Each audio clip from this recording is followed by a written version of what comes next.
you, sir. So I'm going to give an intro about the Professor Gopalakrishnan Possibility. So Professor Gopal is currently a dean and publicity and looking after planning, directing and coordinating activities to create and maintain a favorable public image and awareness for the Pogularaja and Rangaraja Institute of Engineering and Technology has been in the role since April 2015.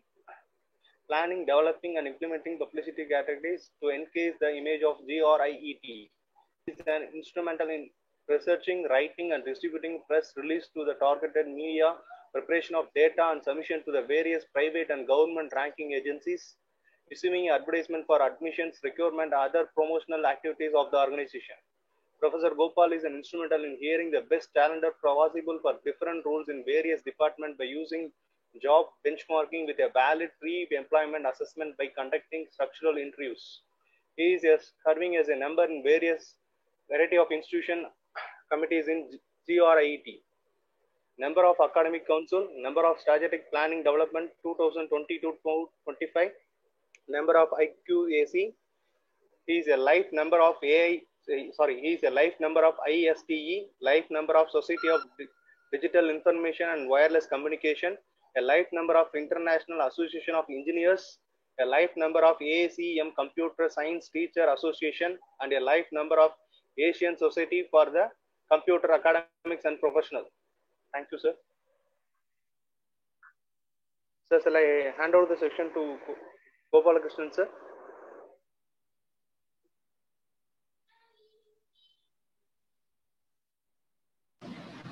Good afternoon, Professor.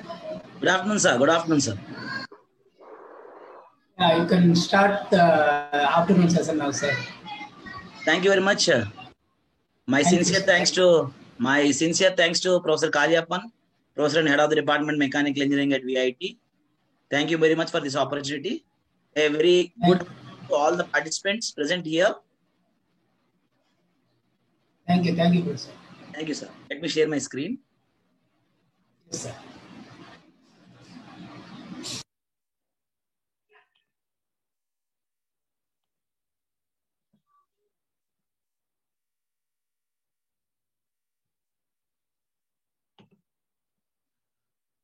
Sir, is my screen visible? Yes, sir. It's visible. Yes, sir. Thank you. Thanks once again for the nice introduction. Thanks to Professor Kaliappan. Today the session is all about achieving academic excellence. Mainly the presentation is more about achieving academic excellence and a case study of National Institutional Ranking Framework, popularly called as NIRF. NIRF is an initiative of Ministry of Human Resource Development, MHRD, started in the year 2015, and they have been releasing rankings popularly called as India rankings straight away from 2016 and so on till 2020. So this whole presentation is about how to achieve excellence in academics in view of NIRF, National Institutional Ranking Framework. Before we see the ranking framework of NIRF, the methodology being followed by NIRF from time to time, various parameters, etc., just have a small introduction about the technical education in India. The technical educational institutions in India are broadly categorized into institutes of national importance, autonomous colleges, universities, and deemed universities. National importance institutes are further categorized into IITs, Indian Institute of Technologies, and National Institutes of Technology, NITs. Universities are further categorized into university departments, affiliated colleges, and constitute colleges. Of course, we have deemed universities of both categories, both government as well as self-financing. So on the whole, the technical education in India, the technical education is being carried out at all these institutes types, maybe Institute of National Importance, autonomous colleges, universities, and deemed universities. Let us have a small introduction about IITs. They are formed through an act of parliament. The first IIT was established in the year 1950 at Kharagpur. IIT Kanpur, IIT Bombay, IIT Madras, Delhi are started soon after Kharagpur. That is called 1953 to 1961. As of today, there are 23 IITs in the country. the IITs are governed by the respective academic senates. Governed by the respective academic senates. So this senate is responsible for development, design of curriculum, conduct of examinations, issue of their degrees. So the senate is solely responsible for the governance, operations of IITs. They are fully autonomous in nature. They are having their each independent board of governors. These governors are the ultimate decision makers in the governance of IITs.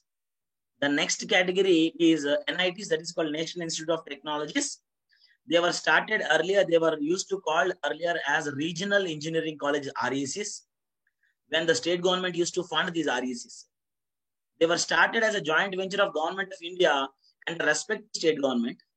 When they were called as RECs, Regional Engineering Colleges, the whole finance was supposed to be taken care by the respective states. However, they were redesignated as National Institutes of Technologies, and soon after, they were redesignated as NITs. They were being funded by central government. Earlier, when they were called as Regional Engineering Colleges, they used to be operated, financed solely by the state governments, respective state governments. However, soon after renaming them by National Institutes of Technologies, they were fully funded by central government. Right now, even NITs are fully funded by the state central government. And how IITs have their own academic senate, NITs also are controlled or governed by an NIT council. That NIT council is enacted through an act of parliament, similar to those IITs. They do have their respective senates, academic senates. They have their full control. They have their full control on their design, conduct of curriculum, conduct of examinations, and issue their own degrees. IITs and NITs can issue their own degrees. Another important category that is called universities. There are central and state government funded universities with many different academic programs, including technical programs.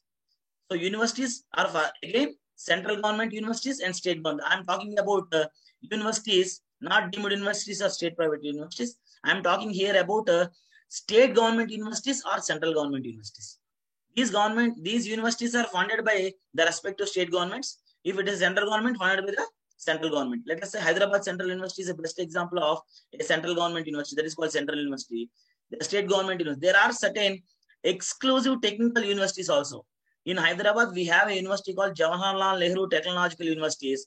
It is purely technical. It offers only technical programs. There is no other program. There will be no arts and science programs available. They only purely offers a diploma, degree, PG, PhD, levels of programs only in technical education, means engineering and technology only. Some universities, and another interesting point here is, these universities have a power of affiliations. They can affiliate some colleges. Those affiliated colleges certainly need to follow the academic curriculum, examination pattern, and academic regulations released by these universities. One university can affiliate some colleges. All those affiliated colleges shall be following the academic regulations and curriculum released by the university from time to time. So universities of two types, central government, state government. The universities have a power of affiliation, means they can have some affiliated colleges under their umbrella, so as those all affiliated colleges should follow the academic regulations, syllabus, examination pattern, everything released by the university. Because after graduation, the student shall receive the graduation certificates right from the university. The affiliated colleges will not have a right to issue their own degrees. The university to which they were affiliated shall only be releasing the certificates soon after completion of their graduation. Another important category, it is called deemed university. There are both government deemed universities and self-financing deemed universities in India. IISc Bangalore, School of Planning and Architecture, New Delhi are centrally funded deemed universities. IISc Bangalore is a deemed university which is centrally funded. There are more than 100 self-financing deemed universities. SRM, VIT, Geetam, KLU. These are all examples of deemed universities which are self-financing in nature. These self-financing deemed universities need to operate their whole show only based on their tuition fee. Tuition fee is the largest funding opportunity for these deemed universities. Of course, there might be some other resource mobilization activities being carried out at these deemed universities, like research funding, consultancy funding, etc., etc. Maybe from executive development, conducting of executive development programs, etc. However, tuition fee is the main, percentage of the funding required for self-financing deemed universities. Both government as well as self-financing deemed universities have their curriculum. They can conduct their examination and they can issue their own degrees. However, these universities, especially deemed universities, do not have affiliation power. They cannot have affiliated colleges. However, they can start their centers, that is called constituent colleges, in other states. For example, if there is a deemed university in state of Telangana, they can start their constituent college in the next states, maybe in Andhra Pradesh and Tamil Nadu, etc. Let us say Geetam University, located in Visakhapatnam in the state of Andhra Pradesh, have their constituent colleges in Telangana and Karnataka. Like this, they can start constituent colleges in other states, but they cannot have affiliated colleges. They cannot give affiliation to other colleges. Another major important category, that is called autonomous institutes. These institutes have limited affiliation with state universities. Means these are the colleges. They have limited affiliation to state universities. They enjoy both academic and financial autonomy. These autonomous institutes will be granted or conferred autonomy by University Grants Commission, UGC, New Delhi. However, they have a limited affiliation to state universities in the corresponding states. Means these autonomous institutes have academic freedom and financial freedom. They can start their, they can design their own curriculum. They can conduct their own examinations. However, they cannot issue their own degrees. The university to which these autonomous institutes are affiliated shall be awarding degrees to the students who are pursuing their degrees from these autonomous institutions. Here, I am currently working in autonomous engineering college in Hyderabad called Gokaraj Rangaraju Institute of Engineering and Technology, which was autonomous right away from 2014. See, these all autonomous institutes can design their curriculum, conduct their examinations, design their own academic structure, academic outlines, and they can issue PC, that is called provisional certificates, and marks memos. But the original degree, the OD, can be only released by the university to which they were affiliated. But unfortunately, this affiliation is limited in nature. The course structure, curriculum, design, and development cannot be dictated by the university to which these institutes are affiliated. However, there will be members from the affiliating university into various important committees. Let us say autonomous institutes governance is usually have some apex bodies. Let us say governing body. The governing body of an autonomous institute shall have a member from university. Academic council is another important apex body from autonomous institutes. There will be members from state university to which they were affiliated acting as experts in the academic council. In the similar way, there is another body called as Board of Studies. In Board of Studies also, there will be members working deputed or nominated by the Vice Chancellor by the university to which the autonomous institutes are affiliated to. So autonomous institutes enjoy academic freedom.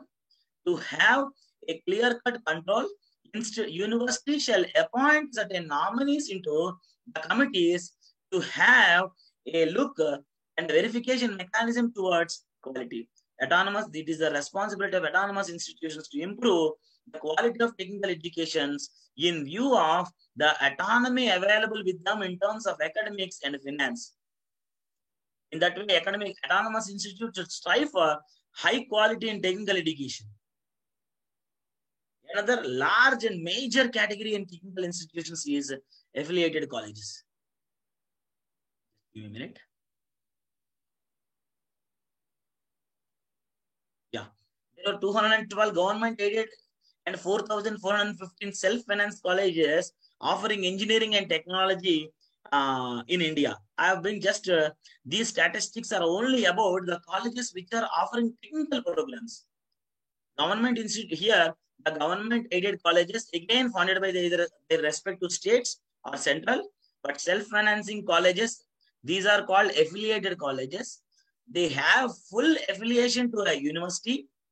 These affiliated colleges shall follow the course structure, curriculum, syllabus, academic regulations, examination, assessment, pattern, everything given by the university to which they were affiliated. They do not have any freedom of designing their own syllabus, conduct of their own examinations. Only they can give their paper only in mid-examinations. However, the main examination, everything is conducted, is given by the university to which they were affiliated. In that way, affiliated colleges cannot enjoy any autonomy in terms of curriculum and course structure and academic regulations. They need to adopt the syllabus given by the university from time to time. And the students also supposed to appear for main examination, that is called semester and examination, for the paper, that is the question paper given by the state university. The marks memos, provisional certificates, and original degrees shall be awarded by the university to which they were affiliated to. However, affiliated colleges can also strive to improve quality and technical education by incorporating modern pedagogy and offering some value addition programs, value added courses to the students to strive for quality and technical education. In that way, they can improve the technical education quality from time to time.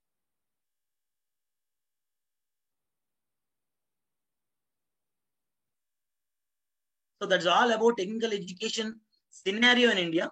Let us slowly move towards our agenda for today, that is called NIRF, National Institutional Ranking Framework.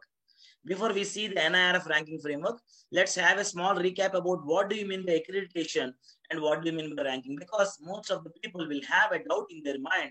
What is the fun of having a ranking when there is already an existing structure of accreditation? But however, the accreditation exercises and ranking exercises are different from each other. Both are important to institutes in India. See, accreditation is a comprehensive assessment. The popular accreditation agencies in the India by the government are NAAC, National Assessment Accreditation Council, NAAC, and National Board of Accreditation, NBA. Both NBA and NAAC will give a questionnaire.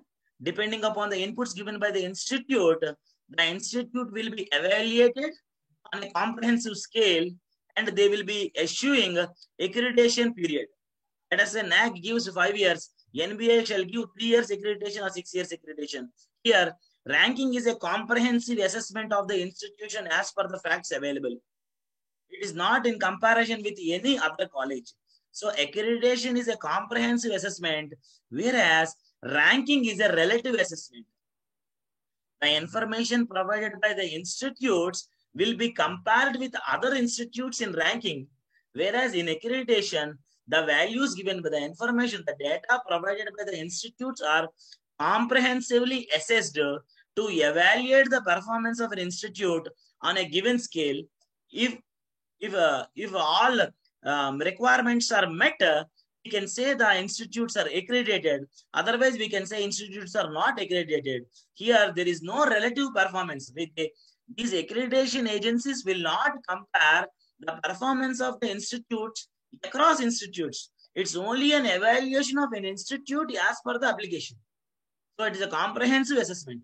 Whereas ranking is a relative affair. It is relative. So all institutes participating in the ranking affair will submit their data. The data of every institute will be compared with each other, so as we will arrange the institutes in an order. That is called as a ranking. Usually ranking is an yearly affair, whereas accreditation, let us take a NAAC, it is a 5 years once. And if it is an NBA, either 3 years or 6 years. Accreditation will give you an absolute grade. Let us say NAAC gives you B+, A+, etc.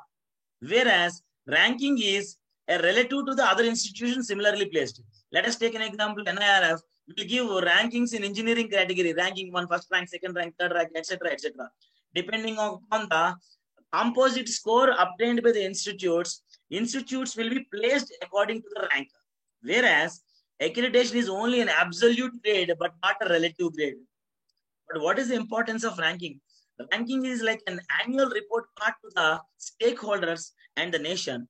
So ranking reveals the performance of an institute in the past academic or financial year to the external environment. The important stakeholders like students, parents, employers, etc. can come to a common understanding or opinion about an institute by looking into its rank. Because a layman, parents, etc. may not understand about accreditation and standings. However, since ranking is relative, because most of the institutes are ranked by these prominent ranking agencies like NIRF, parents, the important stakeholders like students and parents can quickly come to an understanding about the standing of an institute according to the ranks given. And one more thing, only few institutes have the facility of getting accreditation, whereas ranking is open to all. For example, if you want to apply for NBA accreditation for a program, the program shall complete at least 6 years of its life. Means at least 2 batches should go out, then only we can apply for accreditation. Whereas ranking does not have any such benchmarks or bottlenecks. Anybody interested, any institution as a whole interested can participate in this yearly affair called ranking. One of such most prominent and trustworthy ranking framework in India was released in 2015 by MHRD called India Rankings, a National Institutional Ranking Framework, MHRD. So in any context, both accreditation and ranking both have their own importances and relevances according to the interests of the stakeholders. Now let us see the genesis of NIRF. NIRF, in short, full form called National Institutional Ranking Framework, was approved by MHRD, Ministry of Human Resource Development, and launched by the Honorable Ministry of MHRD on September 29th in 2015. What is all about NIRF? NIRF is a framework to rank the institutions across the country. All institutions of various categories need to be ranked depending upon their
I lost my connection.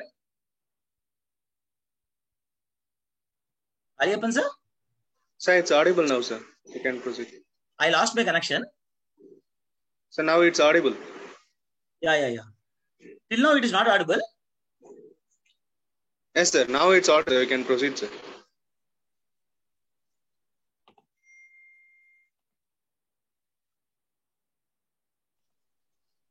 Yeah, screen is visible, sir. Yeah, thank you.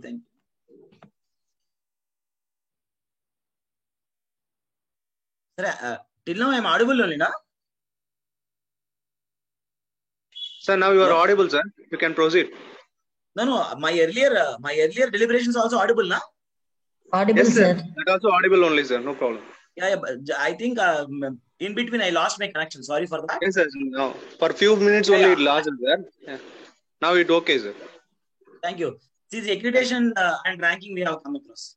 So MHRD set up a framework called as National Institutional Ranking Framework in the year 2015 on September 29th to draw a methodology on broad parameters for ranking various institutions across India.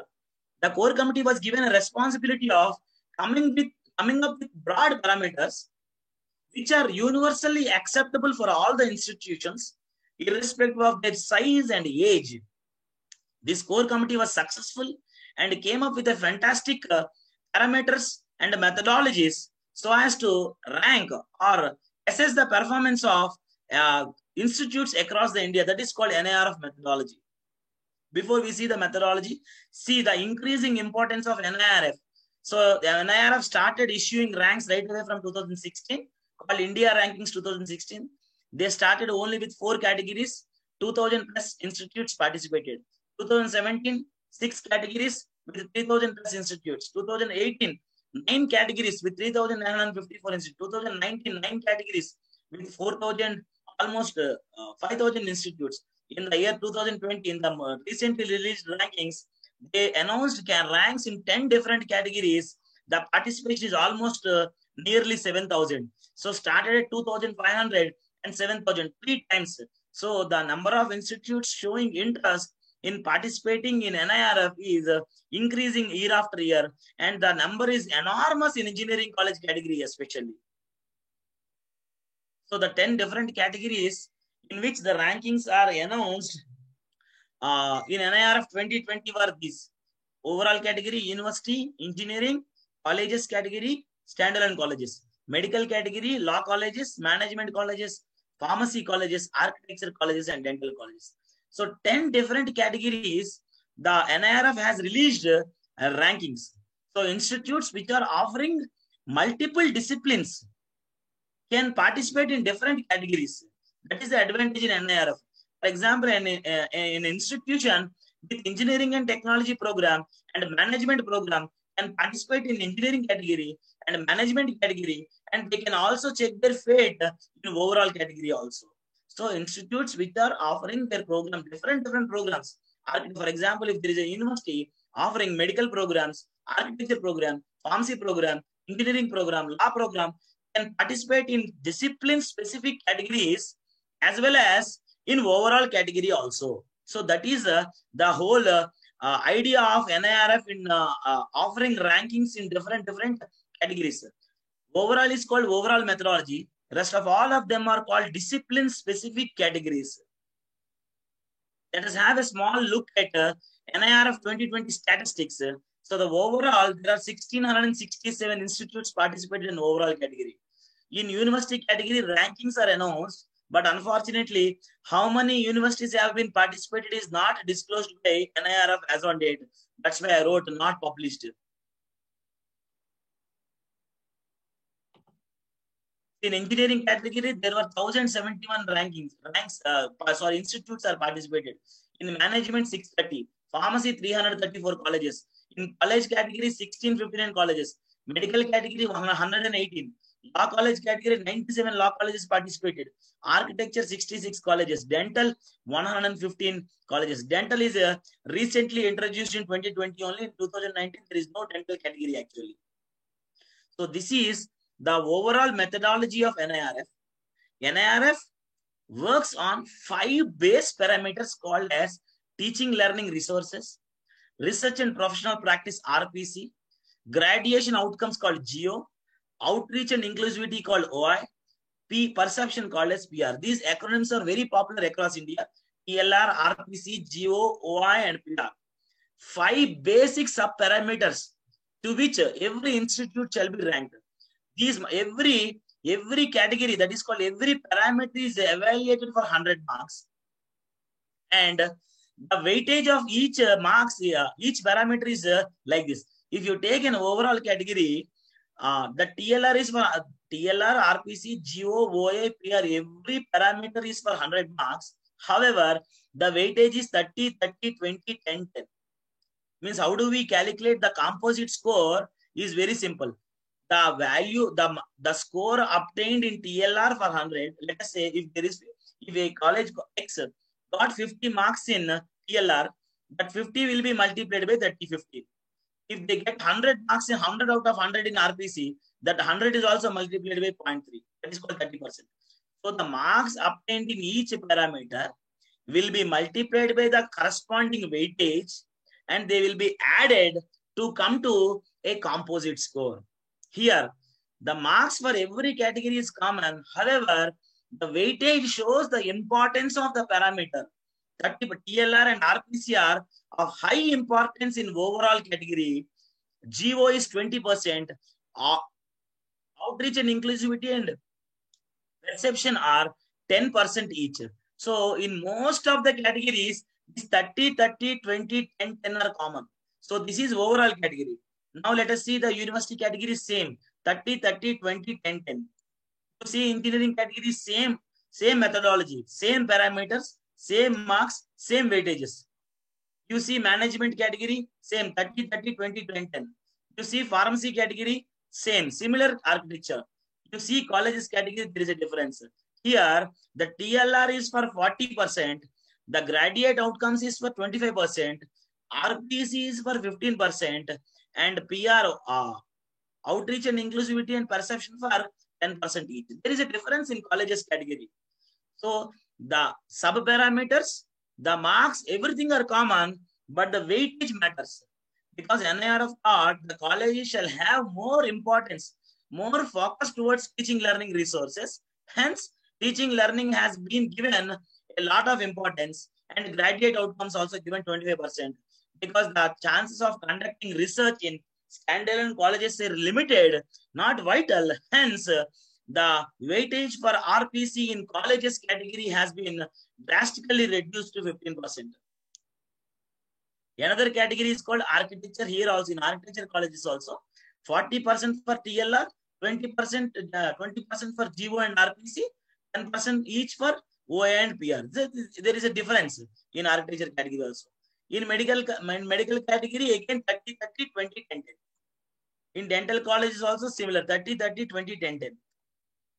So today my presentation is all about engineering category. We are going to see what are the parameters and the sub-parameters, the method of evaluating the sub-parameters according to the given data is for engineering category only. So I'm going to focus the various parameters and sub-parameters in engineering category. So let us have a small recap. Engineering category have 5 sub-parameters called teaching learning resources, research and professional practice, graduation outcomes, outreach and inclusivity, and perception. Each of them are evaluated for 100 marks, and the marks obtained in each parameter is multiplied by the weighting factor, and they will be summed up to come to a composite score. So all the institutes participating in engineering category will submit the data. According to the data, the marks obtained in each parameter will be multiplied by the weightage factor, and every institute will be end up with a composite score. According to the composite score, the institutes are arranged from highest to lowest, and ranks will be given. This is the methodology being followed in NIRF in engineering category. So TLR, RPC, GO, OI, and PR. In the rest of my presentation, I would like to show you how every parameter is divided into sub-parameters, and how do we substitute the values, and what are the important parameters of gross impact. Let us now first look at the first and foremost, the most important parameter in engineering category, that is called as teaching learning resources, TLR. In short, it's called as TLR. From the previous slide, we come to understand TLR is evaluated for 100 marks, and the weightage is only 30%. And weightage is only 30%. Okay, now we will see.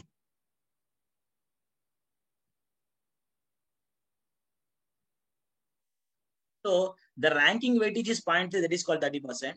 The overall assessment metric, this is called, this is the final formula to compute the value for 100 marks in TLR. TLR stands for teaching learning resources. As per my earlier deliberations, TLR is for 100 marks. It is further divided into sub-parameters. SS stands for student strength of 20 marks, faculty student ratio of 30 marks, faculty quality and experience of 20 marks, financial resources utilization for 30 marks. You see 20 plus 30, 50, 50 plus 20, 70, 70 plus 30 is 100. So the total 100 marks of TLR are further divided into student strength, faculty student ratio, faculty quality and experience, and financial resources and their utilization. So 2030, 2030, you see the highest marks for faculty student ratio and financial resources utilization. Student strength and faculty quality experience is each for 20 marks. So the TLR of 100 marks are further divided into 4 different sub-parameters: student strength, faculty student ratio, faculty quality and experience, and financial resources and their utilization. Let us see one after the other. How do we calculate marks for a given subparameter? So the teaching learning resources, the first one is called student strength, including PhD students. That is called SS. That is called student strength. The total marks for student strength is 20 marks. How do we calculate these 20 marks for student strength is the question. So this is called as a metric. NIRF uses a term called as metric to evaluate the performance of an institution of a subparameter on a subparameter. There are 2 types of metrics. One is called as an absolute metric. The second one is called as a relative metric. So before we understand the student strength in further, let us have a small understanding about these both metrics. What do you mean by an absolute metric or absolute formula? An absolute metric or an absolute formula is a formula in which if you substitute values, we will come to know how many marks you will get. There is no confusion. We need not compare the performance of an institution with other institution. There will be a formula. If you substitute values, you will come to understand how many marks we will get. Whereas in relative mechanism, in relative formulation or in relative metrics, we will substitute the values, but how many marks we will score will be depending upon the performance of other institutions. It's like a percentile model. Hope you all know in GATE, they'll give you percentile. The person who got highest, he may not get 100 out of 100 in examination. The highest mark is, let us say, 90 out of 100. He is treated as 100 percentile. Later, the people who got marks less than him will be arranged on a pro rata basis. Similar way, in relative metric, the metric will contain some values. Even though we substitute the values, the total score obtained will not be revealed. It will be in comparison with the other institute's performance. See, in SS, in any metric from now, if I write something like function of something, that is a relative metric. If there is no function of something, that is called as an absolute metric. I'll tell you, SS, student strength is a relative metric. I'll tell you why it is relative. See, student strength is for 20 marks. The 20 marks is further divided into 15 marks for UG PG student strength, 5 marks for PhD student strength. So, what is this F of NT NE multiplied by 15, F of NP multiplied by 5? This function, the maximum value given to this function is 1. If you get 1 into 15 is 15 you will get. If F of NP also the maximum value is 1. So 1 into 5 is 5. So 15 plus 5 will get 20 out of 20. So how many marks you get in SS is not known. By looking into the values, we cannot decide how many marks we'll get because it is relative in nature. It's a relative metric. So what is NT you see? NT is the total sanctioned approved intake.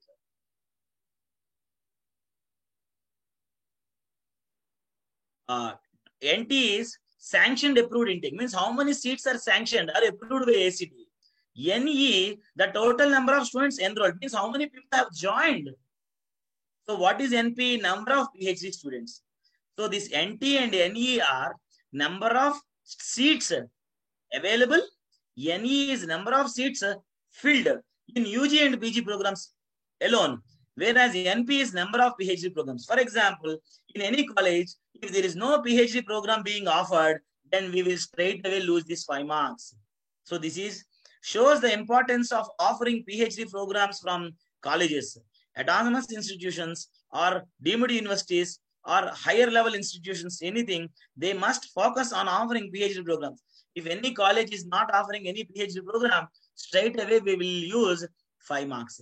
So how many marks we will score for these 15 is also relative in nature. See, F of NT, NP and F of NP are the functions to be determined by NIRF. The data provided by all the institutes are compared and they will be arranged. For example, how do we get highest marks in this? This is very simple. If an institution with 1,000 seats and all thousands have filled, we say the enrollment ratio is 100% and shall score full marks. See, if there are 1,000 seats available and all 1,000 seats are filled, usually the function will be computed to 1 because the number of seats available and the number of seats filled are same, means enrollment ratio is 100%. 100% occupancy is there, and we can ensure 100% marks. That is 15 out of 15 marks here. In the similar way, F of NP PhD students also. For example, any enrollment ratio less than 100 shall lose marks on a pro rata. Let us take an example. In a college, there are 1,000 seats available, but only 800 seats got filled. Their enrollment ratio is only 80%. In that case, we will not get 15 out of 15 here. So, institute should strive to get all the seats to be filled. But even though NIRF collects the information about how many seats are available and how many seats are filled from NIRF application, but how many marks we will get for student strength is in comparison with other institutes. Hence, it is a relative metric. What can we do here is very simple. The number of seats available and the number of seats filled must be same. Means we have to attract students into UG, PG and PhD. Now let us go to the next subparameter, that is called as B. In teaching learning resources, the second subparameter is called faculty student ratio with emphasis on permanent faculty. That is called FSR. It is for 30 marks. You see, FSR formula is 30 into 15 divided by Fi by N. See, it is not a function. This is the best example of an absolute metric. If you know the value, we can understand how many marks we'll get here. See, this is very simple. FSR is for 30 marks. See, FSR is equal to 30 multiplied by 15 into F by N. For example, in a college, if the student faculty ratio is 1 by 15, 1 is to 15, let us say. So 1 by 15 multiplied by 15 is 1. 1 multiplied by 30 is 30. You will get 30 marks. So 1 is to 15 is the desired student ratio. So any institute is following either 1 is to 15 or any decent FSR, means 1 is to 10, 1 is to 5, etc. They will get score full marks here. But if any institute's FSR is more than 1 is to 50, then they will not score any marks. So 1 is to 15 is the desired ratio. Any college with 1 is to 15 shall score 30 out of 30 marks here, because you see the simple, what is F by N? Student faculty ratio. F by N, for example, if an institute is having 1 by 15, so 1 by 15 multiplied by 15 is 1. 1 multiplied by 30 is 30. In FSR, will get 30 marks. So while giving data to NIRF, if you see your student strength and you see the number of faculty available, and if you know the FSR and substitute the F by N in this formula, you can understand how many marks you will get for FSR. This is not a rocket science. Very simple. It is an absolute metric. If you substitute the data, the marks, how many marks you score is clear. See, this is an 2019 statistics. Sorry for this. 2020 NIRF statistics have not been released by NIRF. Hence, I am trying to explain the effect of these parameters using NIRF 2019 statistics. See, faculty student ratio. So there were only 3 colleges, 3 institutions which are having 1 is to 10. 1 is to 11 to 20 is 341 colleges. They are maintaining faculty student ratio of 1 is to 11 to 1 is to 20. There are 419 colleges maintaining the faculty student ratio in 1 is to 21 to 1 is to 30. 112 colleges are maintaining 1 is to 31 to 1 is to 40. 27 colleges are managing with 1 is to 41 to 1 is to 50. This is faculty student ratio of institutes participated in overall category. However, we know as per the ACT mandate, 1 is to 20 is the essential faculty student ratio in engineering colleges. However, from the next upcoming academic year, the institutes which are autonomous shall be following 1 is to 15 again. The next and important parameter is called combined metric for faculty with PhD. That is, we call it as FQE, faculty quality and experience. That is the second C. It is again for 20 marks. Faculty quality and experience is further divided into 2 subparameters. Faculty quality FQ, faculty experience FE. Faculty quality is for 10 marks. Faculty experience is for 10 marks. Now we will see how do we calculate this one. In this, these both are absolute in nature. You see, faculty quality is equal to 10 into FRA by 95. If FRA is less than 95. FQ is equal to 10 out of 10 if FRA is more than 95. What do you mean by FRA? FRA is the percentage of faculty with PhD. Faculty quality is a subparameter solely dependent on the percentage of people with PhD. For example, if any college is having 30% PhDs, then FRA will be 30. For example, the number of PhDs is 30, then 30 by 95, something like 1 by 3. 1 by 3 multiplied by 10, we'll get 3.3 marks out of 10 marks. So how do we get 10 out of 10 FQ? If and only if the minimum percentage of PhD is 95. For example, if a college, for example, if we take IIT, 100% faculty are PhDs. So 100 divided by 95. If more than 95, very simple. 100 divided by 95 is also 1. 1 multiplied by 10 is 10. So FQ, faculty quality, we will score 10 out of 10 if the number of PhD are more than 95 or equal to 95. Any number less than 95, we have to use this formula. I have explained you. For example, a college X is having only 10% of PhDs. So 10 divided by 95 means 1 by 9. So we'll score only 1 mark here. So if you want to score more marks, the faculty shall have more number of PhDs. In this way, PhD faculty can be very much useful to score very good marks. See, it is a 10 marks. It's a very big category. In the similar way, let us come down to the second subparameter of FQE, that is called faculty experience. FE. FE is also for 10 marks. FQE is for 20 marks, in which FQ is for 10 marks, FE is for another 10 marks. So this FE 10 marks is again divided into 3 categories. Means the whole faculty available in the college are divided into 3 brackets. The first bracket is for people with less than experience, 8 years experience. The second category is called F2, fraction with experience of between 8 to 15 years. F3, the third fraction with experience is more than 15 years. So young and experienced faculties. This is how they look at it. So 3F1, fraction of faculty with less than 8 years experience. F2, people with 8 to 15 years of experience. F3, people with more than 15 years of experience, most experienced people. Okay. So in the college, out of all the faculty are available, they will be organized into 3 groups. People with less than 8 years experience, people with 8 to 15 years of experience, people between 15, more than 15 years, any number above 15 years experience. Their fractions. Imagine a college is having 1/3 in first category, 1/3 in second category, 1/4 in third category, let us say. 1/3, 1/3, 1/4. Total becomes 1. For example, see 1/3 F1 is 1 by 3. So 3 into 1 by 3 is 1. 1 comma 1, what is the minimum? Minimum of 1 and 1 is 1. 1 multiplied by 3, 3 marks. So if there are 1/3 faculty in F1 category, we will get 3 marks here. And 1/3 faculty here, you will also get 3 marks here.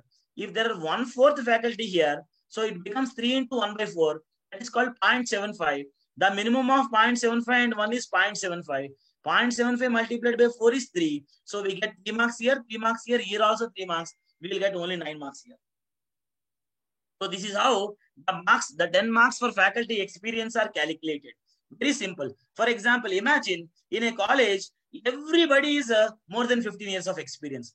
How do we understand this metric? See, there is nobody in F1. Because F1 is 0. So this is 0.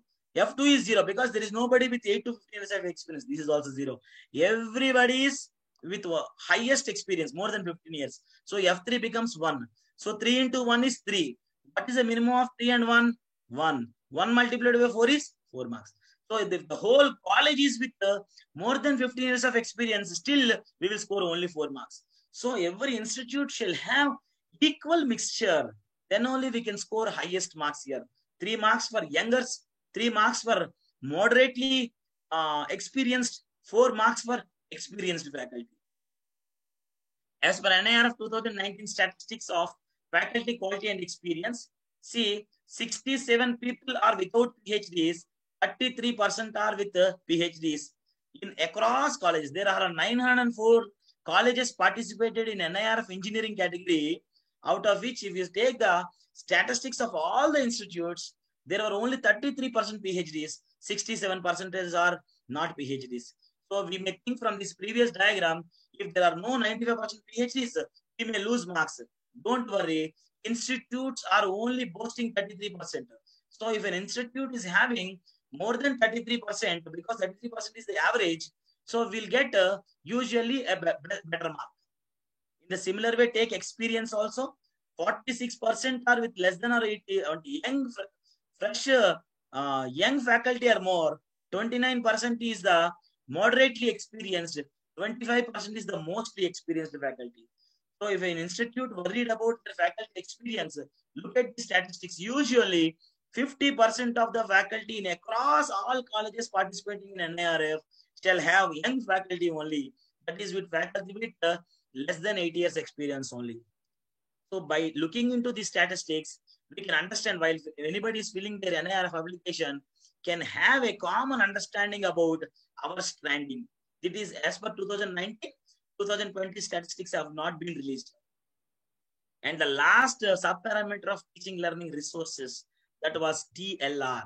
That is called FRU, financial resources and their utilization. This is again for 30 marks.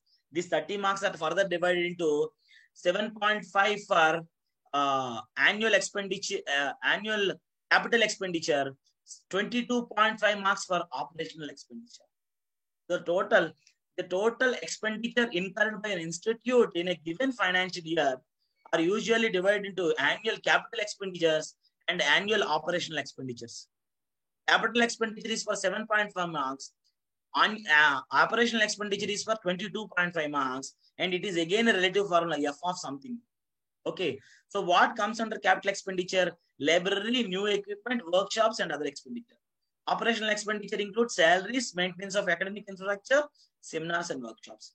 The institute can submit the details about the expenditure. The values given by institute will be compared with all institutes participating, and these functions will be confined by the NIRF. So how many marks we'll get, we don't know, because it is relative in nature, since it is a relative metric. The second most important, another important category of an NIRF is called RPC, research and professional practice. It is also again for 100 marks, further categorized into 35 marks for publications, 40 marks for quality of publications, 15 marks for intellectual property rights, and 10 marks for footprints of projects and professional practice. Total 100. 35 plus 40, 75 plus 15, 90 plus 10, 100. Publications 35, citations 40, patents 15, 10 marks for R&D grants and consultancy grants. This is the subdivision. Now let us see the sub-parameters one after the other.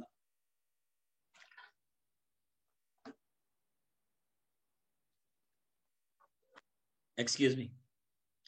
See, the first sub-parameter is called combined metric for faculty publications 35.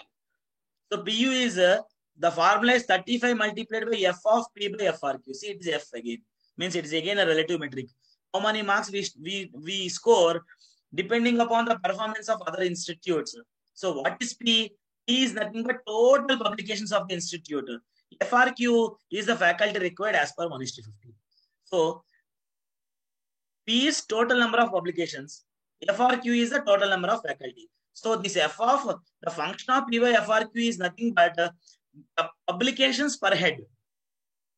That is the logic. P by FRQ means publications per head will be a relative metric compared with all other institutes participating and will be multiplied by 35 to get it. Imagine, for example, there is a college with 300 faculty and in a year they have produced only 300 papers. So 300 papers divided by 300 faculty. So total becomes 300 by 300, that is called 1. So we get F of 1. There might be a fantastic institute with publications per faculty, maybe 3 or 4. They will get more marks. So the number publications per faculty with highest value will be on top. They will get 35 out of 35. And where we stand, it's all depending upon relative mechanism. So we can push faculty to publish more and more. And another interesting factor here is the publications which are indexed in Scopus and Web of Science only matters here. The other non-indexed publications will not be calculated. Here, NIRF will not take any data from institute. They will take data from InflipNet, Scopus and Web of Science directories directly to calculate the number of publications of an institute with the same affiliation. NIRF will not ask for how many papers are published by your faculty in any college. They will get or obtain the information from Scopus and Web of Science databases, third-party sources, and before they commit their data, they will send a clarification email to the institutes. As per the third-party sources, we have driven these many papers in the name of your college. Are you okay or do you want to differ? Like that, we will receive an email. We can differ or we can agree. If we agree, it's okay. If you differ, we have to produce the proofs. So this is how the value of P will be calculated. The second metric is for quality of publications. Quality of publication is the highest factor, that is for 40 marks.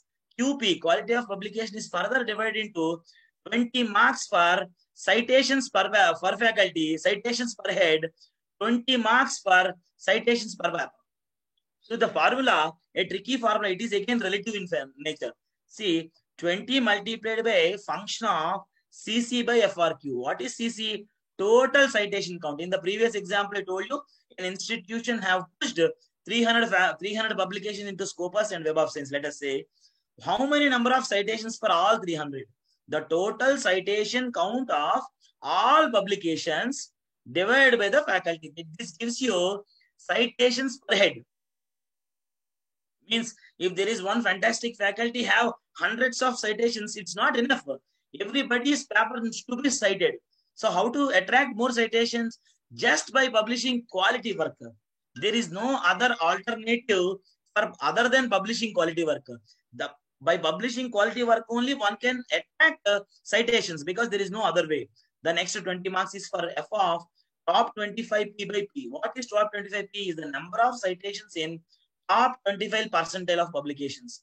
Top 25 percentile of publication of an institute divided by the total number of publications. For example, there are 300 publications, in which top 25 percentile means, let us take an example, top 75 papers with highest citation count. For example, there are 300 citations for top 75 papers. So 300 divided by total papers is 300 again becomes 1. So here, top 25 percentile divided by the number of publications. Means this is called as citations per paper. This is called citations per head. 20 marks for this, 20 marks for this. This is again relative in nature. The institutes with highest citations per head, highest citations per paper will be scoring 40 out of 40. The other institutes which scores less marks, they will reduce their marks on pro rata basis. Interesting statistics from 2019 India rankings. See, there are 904 institutes participated in engineering category alone. The total number of publications from these 914 colleges is 1,33,985, in which the publications in top 100 colleges is 91,000 change. The institutes which were ranked after 100, that is called 101 to 150 rank band, 151 to 200 rank band, are 42,000 only. So the top 100 institutes published 68%. The institutes which are publishing less, their contribution is 31. This shows the performance of institutes. So the institutes which are publishing nicely are being in top 100. The institutes whose content is less are being pushed to below 100. This is about number of publications. Similar ways, you see the statistics of NIRF 2019 quality of publications. 904 colleges published, 18,245 are highly cited publications, in which 14,000 publications are from top 100 colleges. Only 3,000 publications from other colleges. Means top 100 institutes are having 14,549 papers. 3,696 is from 101 to 150, 151 to 200. See, this is about engineering category only. So 79% of toply cited publications are from top 100 institutes. So 20% only top cited publications are from other institutes. See, the another interesting factor is there are 57 engineering colleges out of 904 having no publication at all. Their percentage is 6.31. The next subparameter is, see, IPR and patents called intellectual property rights. This is for 15 marks. And this 15 marks IPR is further divided into IPG, means patents granted, plus IPP, patents published.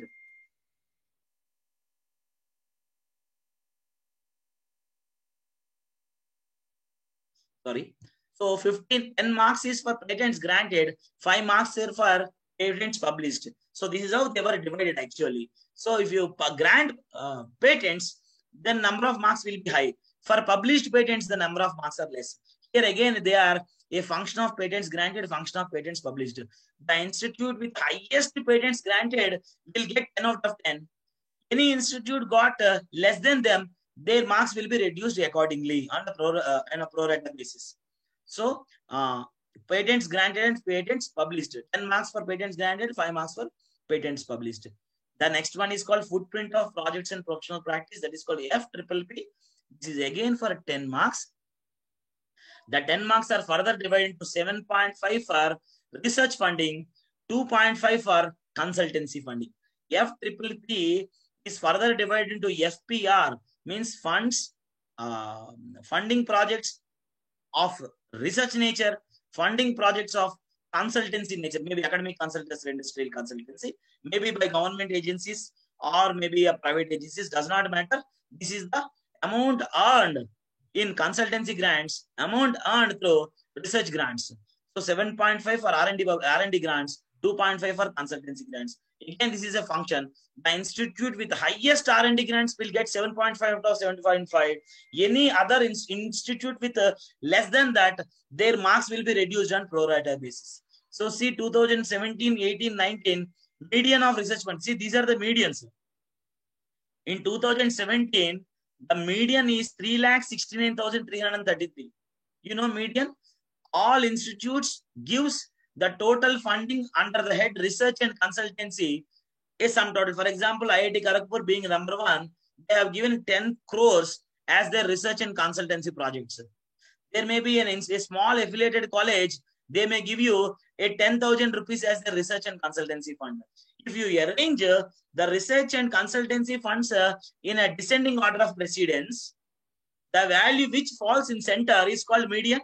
So in 2017, the median was 3,69,000. In 2019, the median was 6,26,000. In 2019, the median was 8,67,000. So if you want to get more score, make sure our consultancy and project grants must be more than 8 lakhs in any financial year. And more thing, this is not the cost of the, it is not the cost of the grants. It is the value of the money released in a given financial year. So you may get a DST fund, a project of 50 lakhs worth, but in a financial year, there is only 10 lakhs may be released. We have to claim only 10 lakhs. The 40 lakhs is not to be claimed. So it is the amount not granted. It is the amount released against a grant. That is the most important. So another important point is R&D grant is 7.5 marks. Consultancy grant is for 2.5 marks. So this time, if anybody is filling the NIRF application, look at your research and consultancy value, whether you are above the median or not. The next and third important parameter is graduation outcomes. The graduation outcomes is popularly called as GO. Its ranking weightage is 0.2 only, because TLR is for 0.30%. RPs is also 30%, that is called 0.3. When compared to RPC and TLR, the GO weightage in engineering category is only 0.2 only, 20% only. So graduate outcomes GO is also for 100 marks. It is further divided into 4 subparameters. GPH, combined metric for placements and higher studies, that is called 40 marks. Graduate university examinations is for 15 marks.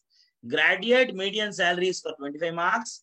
And the number of students graduated from PhD program is for 20 marks. Again, if a college does not have a PhD program, they will lose 20 marks here. We will see how these subparameters are evaluated. The first and foremost subparameter is called GPH, graduate, placements, and higher studies. This is for 40 marks. See the formula 40 multiplied by, this is an absolute metric. We will come to know how many marks you will get out of 40 here. 40 multiplied by NP by 100 plus NHS by 100. What is NP? Percentage of students placed. What is NHS? Percentage of students selected for higher studies. For example, these percentages are out of number of students graduated. For example, if in a college there are 1,000 students in final year, 800 students are passed. So the pass percentage is 80. Means there are 800 people. There are 800 people finally passed the examination. For example, out of 800, 50% are placed and 50% are went for higher studies. There is nobody left vacant. Everybody have taken the job or they have been doing their masters. Let us take an example. Let us say 50% are placed and 50% are doing their post graduation. Means are like further studies. Means everybody is busy. So see, then in that case, 50 is the number of percentage of placements. So 50 by 100 is 0.5 plus number of students doing their higher studies again 50. 50 divided by 100 is again 0.5. So 0.5 plus 0.5 is 1. 1 multiplied by 40 is 40. So you'll get 40 out of 40. Means how do we push 40 marks in this category? Very simple. So if everybody passed out of a college, should be either placed or maybe went for higher studies. Usually it is very difficult for other than IITs, it is very difficult to achieve this. For example, out of 800, 50% are placed, 30% went for higher studies, 20% are hopeless. They were passed. They have completed their graduation. They have neither taken a placement nor they have been going for higher studies. Then what is the percentage? How many marks you'll get? See here, 50 by 100 is 0.5, 30 by 100 is 0.3. So 0.5 plus 0.3 is 0.8. So 0.8 multiplied by 40 is 32. So we will get 32 marks out of 40. If you have 20% of graduate students neither placed nor going for higher studies. This is the most important metric. We will come to know how many marks we will score here straight away. Need not worry. The next one is called metric for university examination, GUE, graduate university examinations is again for 15 marks. For this is again an absolute metric. GUE is equal to 15 multiplied by minimum of NG by 80, 1. What is NG? Percentage of students graduated.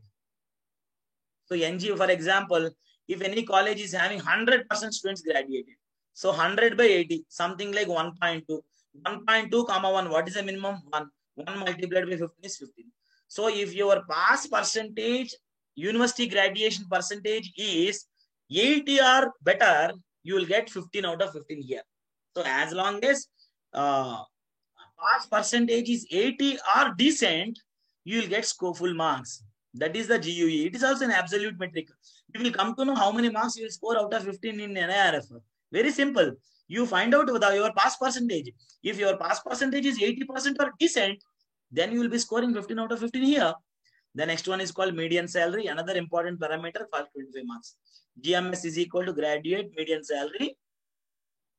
25 multiplied by function of median salary. See, this is again a relative metric. We have to give our median salary of graduates.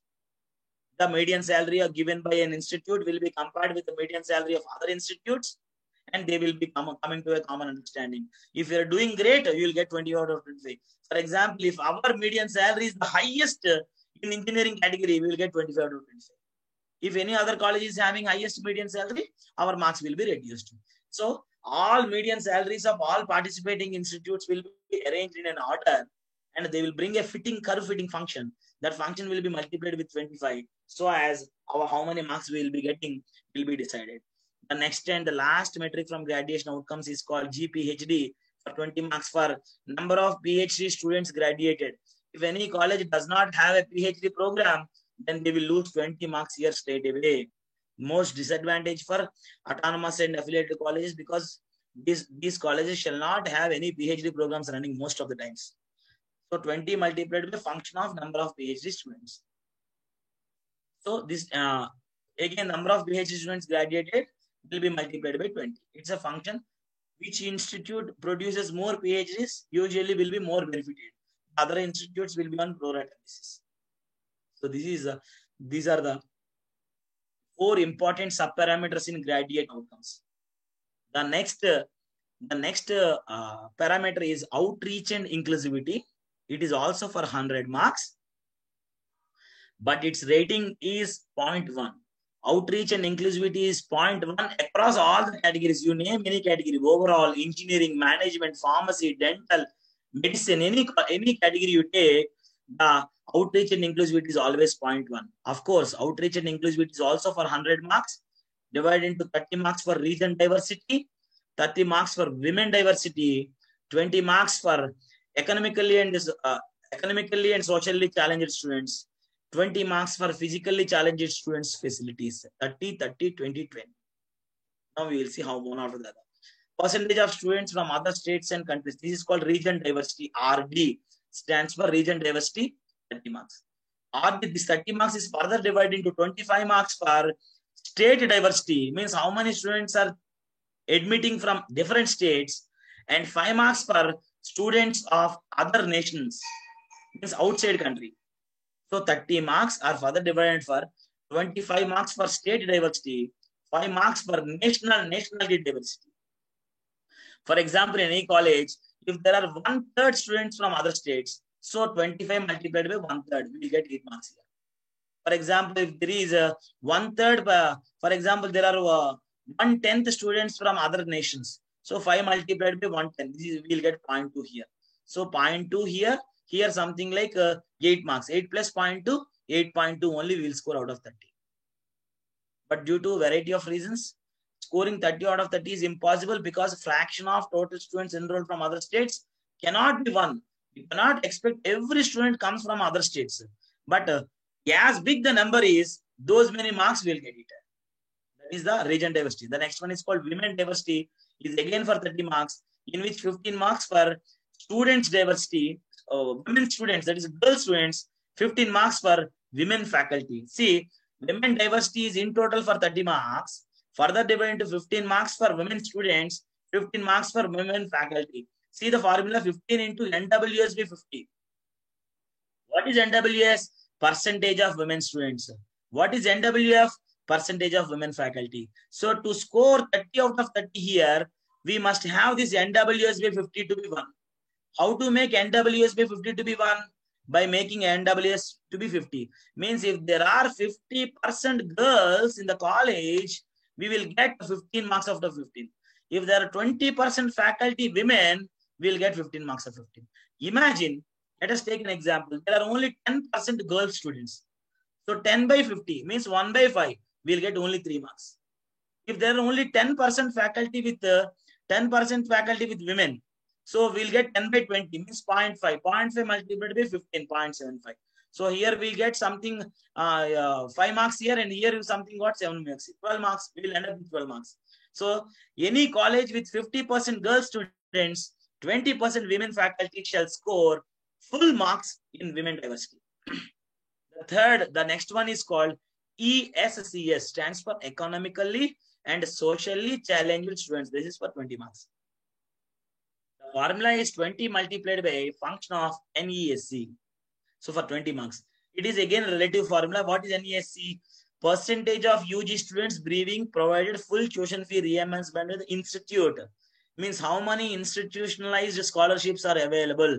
You have to provide that number. How many students are receiving full fee reimbursement by the institution matters here. So that value will be compared with all other colleges and will get 20 marks. The last one, also 20 marks. It is for facilities for physically challenged students. We call it as PCS. This is also for 20 marks. How do we calculate this 20 marks? Very simple. NIRF will give you this questionnaire. If your answer for all these questions is yes, yes, yes, we will get 20 marks.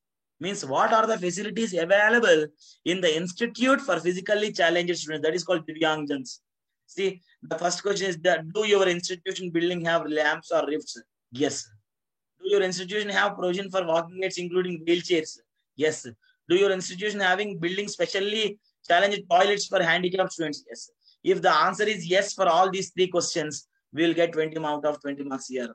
This is not the matter of marks here. It is the social responsibility of the institutions and every individual to create necessary and essential infrastructure for physically challenged students. To promote these facilities, NIRF have included this 20 mark subparameter in outreach and inclusivity. It's a great initiative, and my request to all friends participating in this, to insist your managements and principals to create necessary infrastructure for Divyangdans.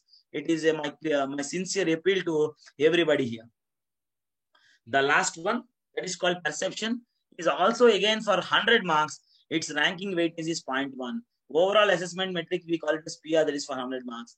It is means for this 100 marks, NIRF will conduct a survey called as perception survey. They will send a survey form about the institutes to employers and academic peers. So depending upon the perception survey received from employers and academic peers, the institute's 100 marks will be decided.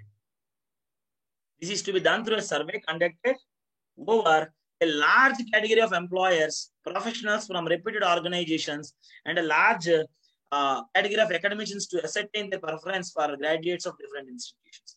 See, the methodology is very simple. The perception is a survey released by NIRF, and the survey form will be given to employers. Employer means those who are coming to our college to recruit our students. They will send a questionnaire. How does the students graduating from so-and-so college are performing in your company? So there is a questionnaire, those employers will get it. And there is a survey for academic peers. For example, the survey about an engineering college in Hyderabad, there may be a professor from IIT Hyderabad may receive a survey form to inquire about the status of an institution. This is mostly likely to be done like this. One professor of an IIT in a state, for example, IIT Hyderabad, there may be a professor may receive a list of 10 colleges from Telangana, and he was asked to arrange them in the order of their preference. So an academic peer may be inquired to know the status of an institution, the standing of an institution. Our graduated students will speak about us. The employer who recruits our graduated students will give survey. Even academic peers, the institutes of national importance in and around our community and local habitat, will also be receiving the survey to ascertain the performance of an institution on a given scale. As I told you, for example, a professor of an IIT Madras may receive a survey form about 10 different colleges in Tamil Nadu, and the professor is responsible to arrange them in 1, 2, 3, 4, 5, 6, 7, 8, 9, 10 order. So this is how the perception is being carried out excuse me, for 100 marks. And of course, its weightage is only 10. So this is how all 5 parameters are calculated. So TLR, teaching learning resources for 100, RPCs for 100, graduate outcomes for 100, outreach and inclusivity for 100, perception is for 100. Every marks obtained by an institute out of 100 will be multiplied by their weighting factor called 0.3 here, 0.3 here, 0.2 here, 0.10 here, 0.1 here, 0.1 here. And they will be added, and we will end up with a composite score. That composite score, according to the composite score only, the ranks will be released. So the data capture format, so this is the methodology being followed by NIRF every year. So how NIRF collects information from colleges? That is called, NIRF gives a software in web application called as data capture format. In the data capture format, the details of following parameters need to be uploaded by the college into DCF of past 3 academic years. NIRF every year releases an application. The application consisting of information about these all parameters on a 3-yearly basis. See, sanctioned intake, how many seats are sanctioned, how many seats are filled, total student strength, placement and how many students are placed, how many students went for higher studies, financial resources, how much amount is spent in capital expenditure and operational expenditure, sponsored research projects, how much research funding from different bodies like AICT, DST, SERB, UGC, etc., and any other private companies. How many of them are research in nature? How many are them consultancy in nature? Consultancy projects. How many patents have been published and granted? This is also, they will ask, they will verify with third party. Teachers awards of national and international repute. Student awards of national repute. NBA accreditation information about courses. How many courses are there? How many of them are accredited? Village adoption under Unnat Bharat Abhiyan, and faculty details. So every institute is expected to furnish the details about all these parameters in NIRF application. And the values given by the institution will be verified by NIRF for correctness and authenticity based on different parties available. See, if you say 1 crore have been earned or 1 crore have been earned from consultancy projects, they will look into our audit statements. As long as NIRF exercise is going on, every institute's audit statement must be publicly made available on our website. So the values will be compared from audit statements. In the same way, for example, every institute will furnish the details of faculty. The faculty details will be compared with the All India Survey and Higher Education Teacher Information Form. I hope most of the friends here may know All India Survey and Higher Education collects information about people working in the institutions on a yearly basis. So the information given to Ayush, AISHE, and the information given to NIRF will be compared. If there is any discrepancy, the NIRF will send a clarification email to the institution for clarification. It is a responsibility of the institution to clarify the doubts raised by the contradictions raised by the NIRF from time to time.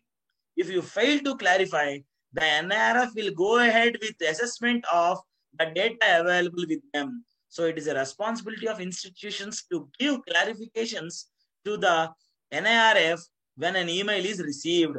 So usually, for example, we say there are 1 crore rupees have been earned under research funding. There may be a chance of getting an email from NIRF.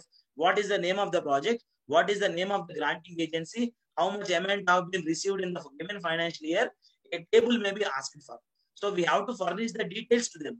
So it is a best practice to prepare the data in a prescribed format and send to the NIRF. As and when NIRF starts clarification, the detailed mails also can be sent. Another interesting factor, NIRF will not take any information regarding faculty publication from the institution. Already I have disclosed this here. NIRF will not take information about the publications made by the faculty. They will collect information of number of publications from Scopus and Web of Science databases, third-party sources with an institute affiliations. So the publications data will be collected from third-party sources by NIRF, and the list of publications will be collected from Scopus and Web of Science. But before they commit, they will send an email to the institute that as per Web of Science and Scopus, the number of publications on your institute name is something like 300. Will you agree or you want to deny? So institutes have a liberty to disagree with NIRF if we have perfect data. Otherwise, we can agree with them so as NIRF will continue with the data available with them. So this is how data capture format of NIRF will work. So how DCS is being filled? There are varieties of methodologies, modus operandi institutes can follow. I am here presenting how in our institution we are doing this NIRF application filling. So every institute have an NIRF nodal officer. In my college, in our institution, I am the nodal officer, the Dean Publicity. I will collect information from various teams like Dean Placements, Dean R&D, Dean Campus, Admissions, Examinations, and Accounts Officer. And I will discuss the values with our higher officials. As per the facts available, the NIRF application will be filled. In case of any discrepancy of data is found by NIRF, a clarification will be sought from the institution. If the clarification is not satisfactory, NIRF shall proceed with the data available with them. So it is the responsibility lies with on the shoulders of the nodal officer to furnish correct and authentic information to NIRF. If at any instance of time NIRF finds an institution guilty about the data furnished, their participation may be invalidated. Hence, my request to all the learned colleagues here to be correct and authentic in the form of data given to NIRF from in various parameters. So let's have a quick recap about the parameters of gross impact of NIRF. These are the parameters which shows gross impact. Enrollment ratio. Best enrollment ratio gives you best marks in student strength. Admission into PhD programs. If you have PhD programs, fantastic. You will score 5 marks more. Faculty student ratio. Any ratio better than 1:15 gives you full marks. Number of faculty with PhD. 95% faculty with PhD will give you full marks. Any number less than 95, we will lose some marks. Faculty experience. Every institution shall have equal mixture Less than 8, 8 to 15, more than 15. Capital expenditure and operational expenditure. The amount of expenditure that is called per student capita. What is the amount of money being spent per student? So total annual expenditure, total capital expenditure divided by the number of students will tell you capital expenditure per student. The best the expenditure is, the marks the more are. Research and professional practice, publication count.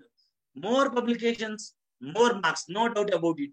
Quality of publications, more quality means more citations per paper, more citations per head, the more marks will get. Highest marks, 40 marks for quality of publications. Patents granted and published. Number of patents granted, number of patents published, 10 marks for granted, 5 marks for published. Research project grants for 7.5 marks. Consultancy project grants for 2.5 marks. Graduate outcomes, number of students placed in higher studies.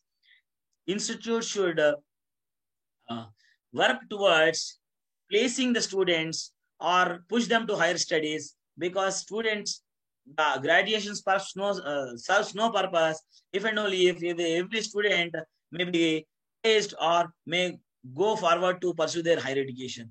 Hence, all facilities need to be created in the institutes to facilitate or to ensure that every student gets placed. The pass percentage, 80% is the desired pass percentage. Try to improve the quality in technical education. Try to adopt modern pedagogy so as the learning happens.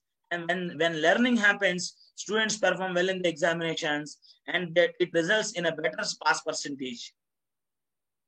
The gross median salary see, it's not about the number of students placed. It's about the quality of placements. Try to have fantastic companies on the board to get more and more fantastic figures. Not to boast my institute, but as an example, I'm telling here, we have a student selected for Microsoft with 50 lakh package in the last year, in 2020 batch. Number of students graduated from PhD program, if any. Outreach and inclusivity, the parameters of gross impact are number of girl students, 50% girl students, 20% women faculty will give you full marks. Number of students from outside state and country, how many students are coming from outside state, how many students are coming from outside country matters, because it's like a region diversity. Institutional scholarships, how many UG students have been reimbursed for their full tuition fee matters here. Facilities for physically handicapped students. Perception for 100 marks. Response from employers and academic peers for the survey.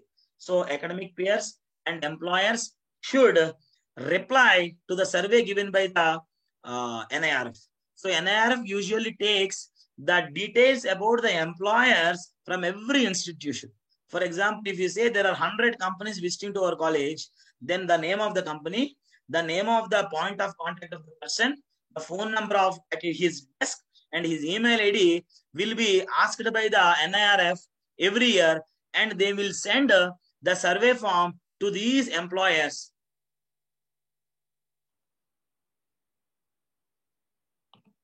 To these employers.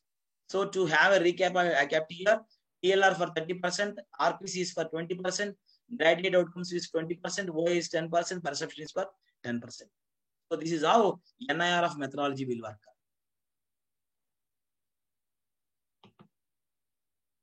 So this is all about NIRF. NIRF is over. So attributes of top engineering colleges in the world. So apart from NIRF, there are world-class ranking agencies like QIS and Times Higher Education. According to all these world's prominent ranking agencies, attributes of top engineering colleges, what ranking agencies look at? We know NIRF looks at various TLR, RPC, GO, OI, PR. What are all the parameters NIRF look at is already we have come across. Now this is like attributes of top engineering colleges in the world. The institutes which are appearing in world-class rankings like QAS and THE, QAS rankings and the Times Higher Education rankings, these are the important parameters. Diversity of students. How many nationalities? How many people from other than India are joining? Diversity of faculty. How many nationalities people are? Global curriculum. What is the style of our curriculum? Whether contingent technologies have been introduced into our curriculum or not. So global curricula. Quality of placements, not simple how many students have placed, it does not matter sometimes. What is the nature of the companies and the packages offered by them? Quality of place, how many MNCs are visiting our campus for placements? Industry interfaces, global level industry interfaces, any standings, any MOEs, any center of excellences by industry, world-class infrastructure in terms of hardware and software and everything. Alumni spreads the good name of institutes worldwide. Growth and innovation. What are the best practices? Research and publications of global standard. How many publications and publications of what quality? International collaborations for faculty and student exchanges with other universities or other industries across globe. International accreditations and local accreditations. NAAC, NBA, ABET kind of things. And finally, the governance. BOG, International Advisory Boards. So whether a specific governance structure is available for governance or not is also matters. So by working towards excellence in these areas, institutes can march towards excellence. So every institute by various methodologies should strive to work towards excellence in these areas. Number of students admitted, gross enrollment ratio, the standards of our curriculum, the standards of our assessment procedures, the teaching pedagogies being adopted, the companies which are coming to college for placements, etc., etc. These are the top attributes of top engineering colleges in the world.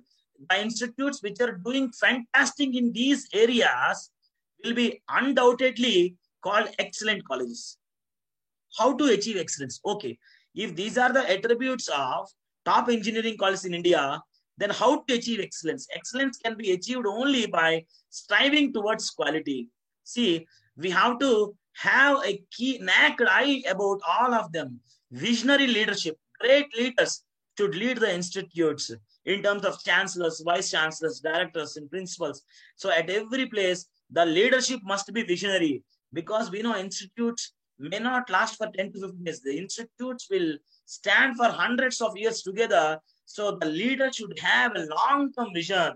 So where we want to be, every institute should prepare a strategic plan for coming 5 years. What we are going to be.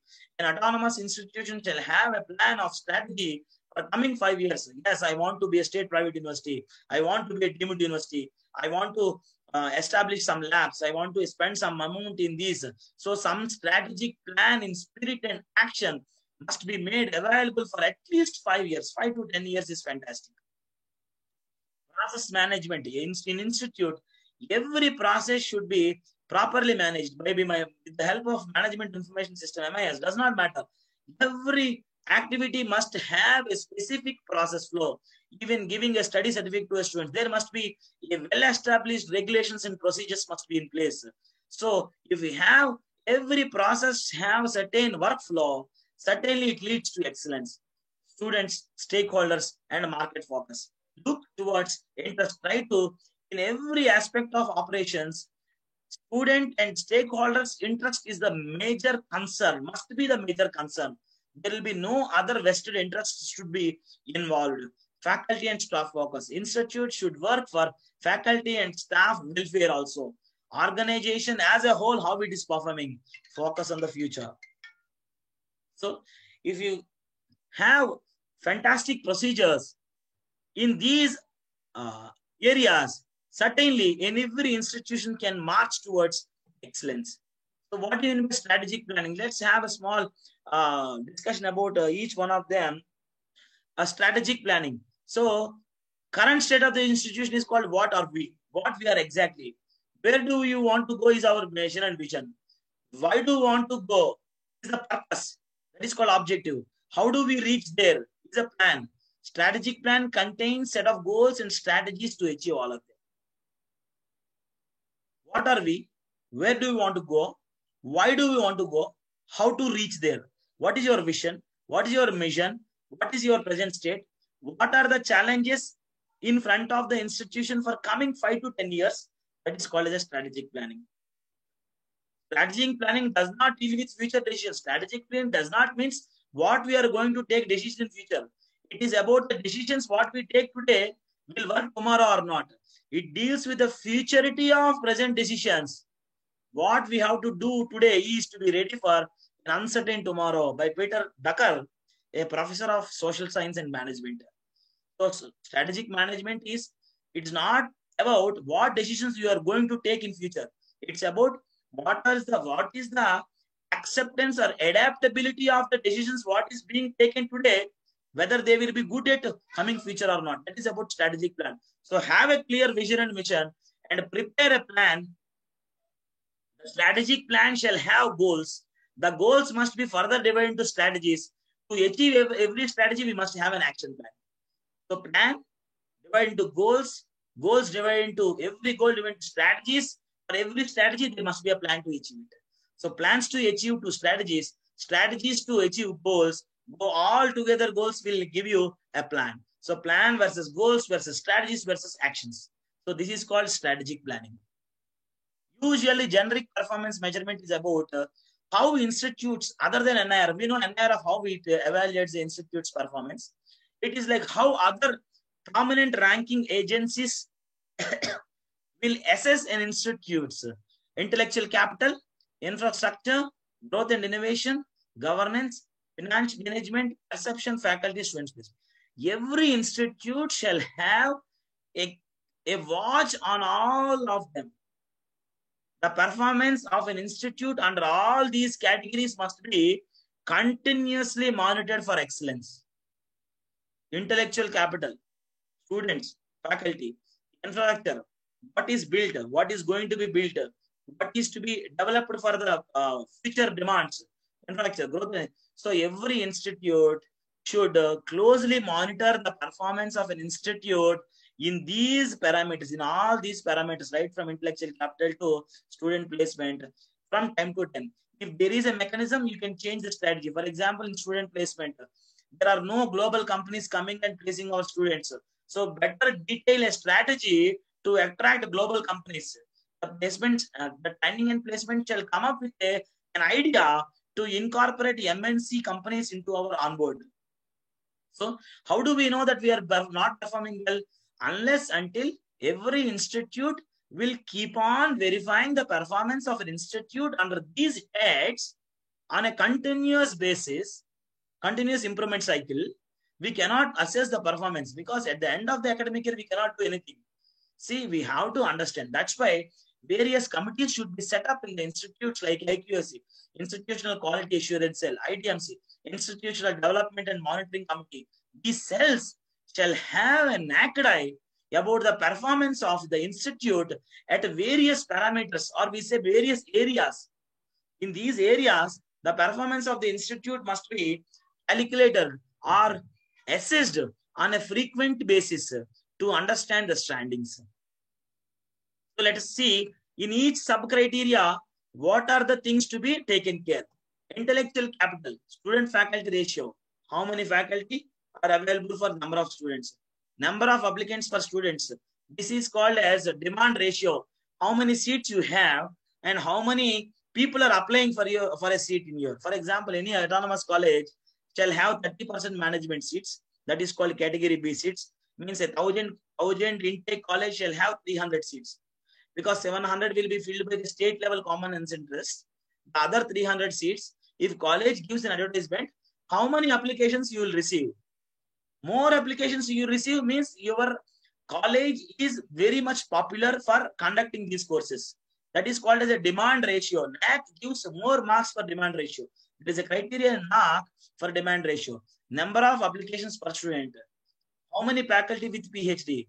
Faculty exchange program. Budget for faculty development, faculty welfare, faculty training need analysis.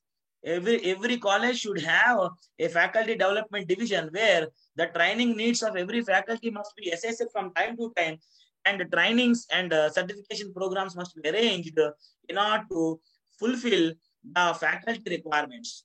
That is to uplift the skills base of the faculty, because faculty are the main human capital in the institution and research and publication. This is called intellectual capital of an institution. The total intellectual capital of the institution. Infrastructure.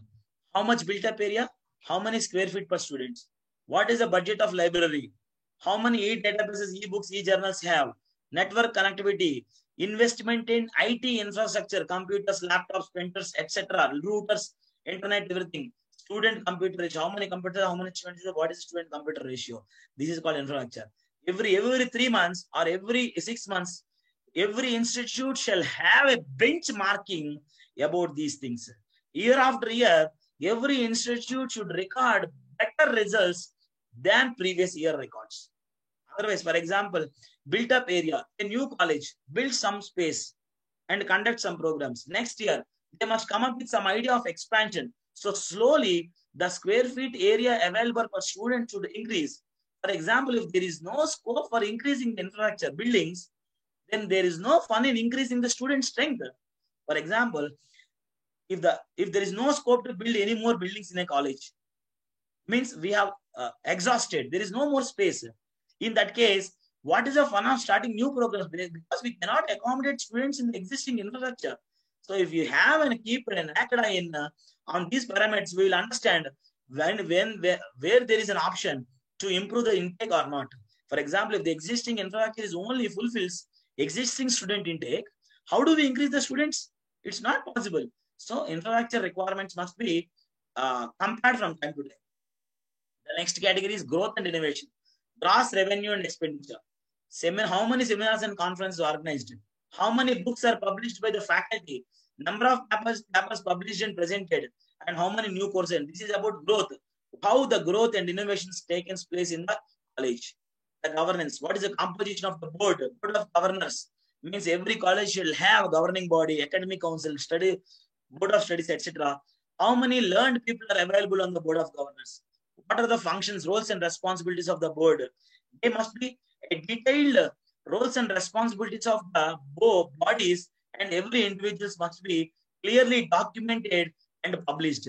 If required, on a continuous basis, the roles and responsibilities of the people with the designations like principal, director, deans, heads of the departments, everybody's functions must be clearly disseminated. Number of industry chairs institute, academic council must be present, students council must be present. A vibrant students councils must be present in an institution to make more learning happen, because students learn many things outside the classroom. Financial management of institutions. What is the gross revenue? What is the expenditure? How to mobilize the funds apart from tuition fee, research projects, consultancy projects, corpus funds, endowments, alumni across countries shall certainly, if you can be in touch with the alumni of the college, certainly we will receive funds for the development of the organization. It's like an endowment. Perception. Finally, we have to think about what is the impression an institution is going to create in these major stakeholders, recruiters, alumni, faculty, and students. If we improve quality in every walk of life of a college, certainly there you will find satisfied stakeholders. We can see a great and positive gradient in the satisfaction index of the stakeholders. If there are well-established procedures for promotion, for pursuing higher studies, service rules, etc., faculty will be very happy. There are well-established documented procedures in place, then students and alumni will be happy. If there are well-trained students in the college, the recruiters will be happy. So equality is a daily demand in a technical education. It's not like a long time affair. It is in every day, in every activity. The institution, right there from assistant professor to professor, from principal to PA, everybody in the college should strive towards excellence to improve the quality of technical education. Hence, we can see a positive gradient in the satisfaction index of these major stakeholders of the institutes. See, the faculty performance can be evaluated on various things. Academics, how many courses have been taught, what is student feedback, how many courses have been introduced, how many papers published, how many books are written, how many executive development programs they have attended, how much consultancy funding is being generated by the individual faculty. Student placements can be evaluated for what is the average salary or maximum salary, how many companies are visiting, number of MNCs visited, number of jobs per students, average number of days of placements, percentage of students placed. So student training and placement shall review the performance of training and placement cell on all these parameters on a frequent basis, on a regular basis, to know whether they are performing good or not. Last year, how did they do? This year, what are the statistics? Last year, 400 students have been placed. This year, 500 students have been placed. So in terms of number of students placed, we have been doing good. Otherwise, what to do?